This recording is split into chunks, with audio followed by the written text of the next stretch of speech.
সংবিধান সংস্কারের অন্যতম উদ্দেশ্য ভবিষ্যতে যে কোনো ধরনের ফ্যাসিবাদী শাসন ব্যবস্থার উত্থান রোধ, রাষ্ট্র ক্ষমতা ও রাষ্ট্রীয় প্রতিষ্ঠানগুলো বিকেন্দ্রীকরণ ও পর্যাপ্ত ক্ষমতায়ন। এটা সংবিধান সংস্কার কমিশন তাদের প্রস্তাবনায় বলেছিল। আসলে এখন পর্যন্ত ক্ষমতার ভারসাম্য প্রশ্নে অনেকটাই এগোচ্ছে না, আপনি কি মনে করছেন? না, আমি আপনার সাথে খুবই দুঃখিত, একমত হতে পারছি না এই কারণেই যে আমি মনে করি যে অনেক অগ্রগতি হচ্ছে, কিন্তু একটা বড় সমস্যা দেখা দিয়েছে আর যে অগ্রগতিগুলো আলোচনায় আসছে না। আমরা কিছু সমস্যা নিয়ে এমনভাবে আসলে ব্যস্ত আছি, সবাই সামাজিক যোগাযোগ মাধ্যম বলেন, মূলধারার গণমাধ্যম বলেন, এগুলো নিয়ে এত বেশি আলোচনা করছি যে এই ক্ষেত্রে যে প্রোগ্রেসটা, সেই আলোচনাটা আসছে না। এবং সামাজিক যোগাযোগ মাধ্যম আমি বলছি, আর সামাজিক যোগাযোগ মাধ্যম আপনি দেখেন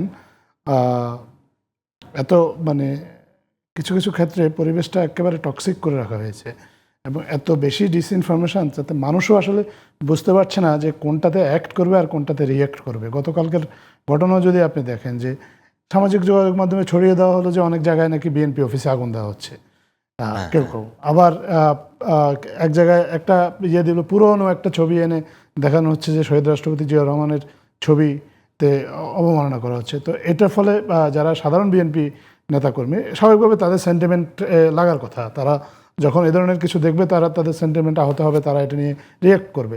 এখন এটা সত্য কি মিথ্যা, এটা আসলে এই ঘটনাটা ঘটছে কিনা, এটা নিয়ে আসলে তারা সেভাবে যাচাই বাছাই করার সুযোগও পাচ্ছে না বা যাচাই বাছাই হচ্ছে না। তাতে করে দেখা গেছে যে সামাজিক যোগাযোগ মাধ্যমে মানুষ এই বিষয়গুলো নিয়ে আলোচনা করছে এবং এই বিষয়গুলো নিয়ে তর্ক বিতর্ক হচ্ছে, তিক্ততা বাড়ছে। কিন্তু কনস্ট্রাকটিভ যে আলোচনাটা হওয়া দরকার, যে আমাদের দেশের পলিটিক্যাল ফিউচারটা ডিসাইড করার জন্য এখন যে আলোচনাটা চলছে জাতীয় ঐক্যমত্য কমিশনে, সেখানে কিন্তু অনেক পজিটিভ ডেভেলপমেন্ট আছে।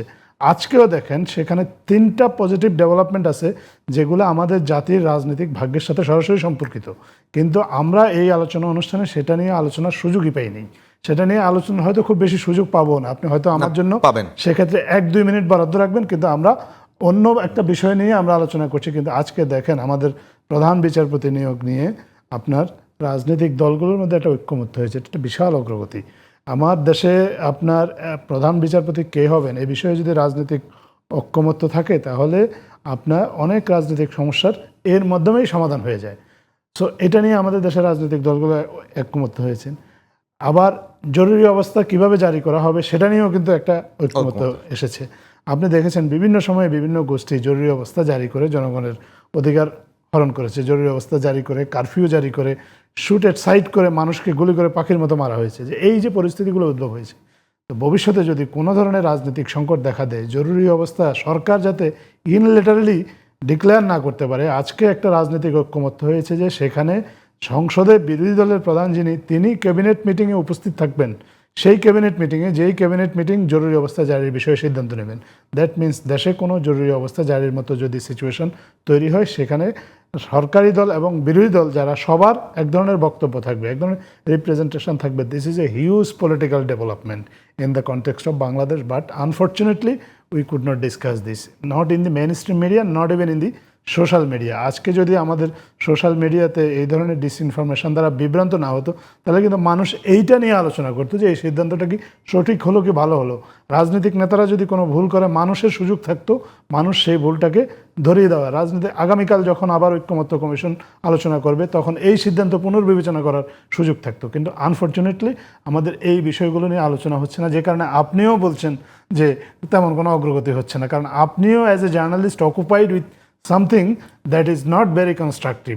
আর আমরা অ্যাজ এ গভর্নমেন্ট অফিসিয়াল বলেন, আমরাও মানে এগুলো নিয়ে অকুপাইড থাকার কারণে যেগুলো কনস্ট্রাকটিভ যে ডিসকাশনগুলো আমাদের দেশের সেগুলো পলিটিক্যাল ফিউচার নিয়ে হচ্ছে এখন রাজ্য ঐক্যমত্য কমিশনে। আমরা আজকে আলোচনা করছিলাম যে আমাদের ফরেন সার্ভিস একাডেমিতে একটা থাকা উচিত, মানে একটা ফলক থাকা উচিত যে এইখানে বাংলাদেশের রাজনীতির অনেকগুলো গুরুত্বপূর্ণ সিদ্ধান্ত নেওয়া হয়েছে যেগুলো জাতির রাজনৈতিক ভবিষ্যতের সাথে সরাসরি সম্পর্কিত এবং অত্যন্ত গুরুত্বপূর্ণ। কিন্তু আমরা আনফর্চুনেটলি সেগুলোতে এনাফ ফোকাস করতে পারছি না, as a media, as a citizen আর অ্যাজ এ পলিটিক্যাল অ্যাক্টিভিস্ট যারা আছেন তারা কেউ কিন্তু আসলে ওগুলো নিয়ে নাই।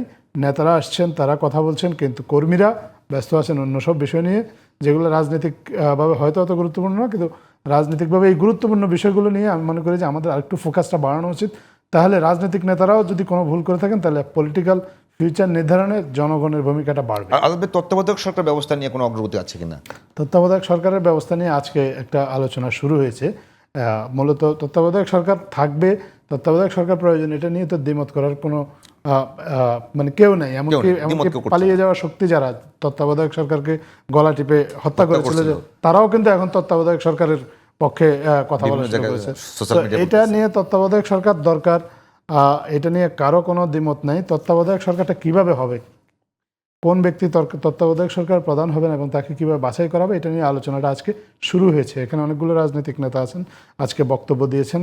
আবার কেউ কেউ বলেছেন যে তারা আজকের মধ্যেই তাদের প্রস্তাবনাটাকে আরেকটু সংক্ষিপ্ত আকারে জমা দেবেন, যাতে এবং অন্য সব রাজনৈতিক দলের কাছে তারা তাদের প্রস্তাবটা পাঠাবেন, যাতে আগামীকাল, আজকের সভাটা মুলতবি হয়েছে, আগামীকাল আবার নিয়োগ প্রক্রিয়া নিয়ে কোনো আলোচনা হয়েছে? অনেকগুলো একাধিক প্রস্তাব এসেছে নিয়োগ প্রক্রিয়া নিয়ে। প্রথমত একটা প্রস্তাব এসেছে যে আপনার সংসদ নেতা, বিরোধী দলের নেতা, ওই স্পিকার, ডেপুটি স্পিকার এবং রাষ্ট্রপতির সমন্বয়ে একটা কমিটি গঠন করা হবে। সেখানে তারা তাদের মতামতের ভিত্তিতে প্রধান উপদেষ্টা নিয়োগ হবেন এবং প্রধান উপদেষ্টা নিজে অন্য উপদেষ্টাগুলো বাছাই করে নেবেন। এটা জাস্ট আমি একটা প্রস্তাবনার কথা বলছি। এরকম 4-5টা প্রস্তাবনার কথা আছে। সর্বশেষ প্রস্তাবনা হচ্ছে যে এই প্রস্তাবনাগুলো যদি আসলে কোনোটা কার্যকর করা না যায়, তাহলে সর্বশেষ অনুযায়ী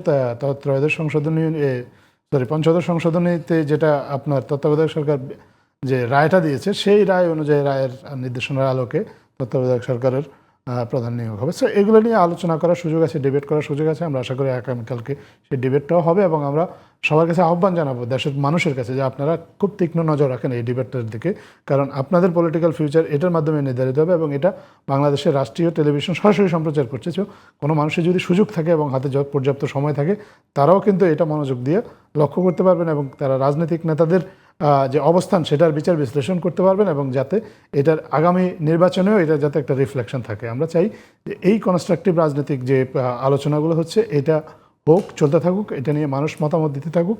তাহলে আমরা আমাদের জাতির যে রাজনৈতিক সংকট, এগুলো শেষ করে আমরা আমাদের একটা বেটার পলিটিক্যাল ফিউচারের দিকে বা বেটার একটা ডেমোক্রেটিক ফিউচারের দিকে আমরা আমাদের দেশটাকে সবাই মিলে নিয়ে যেতে পারবো।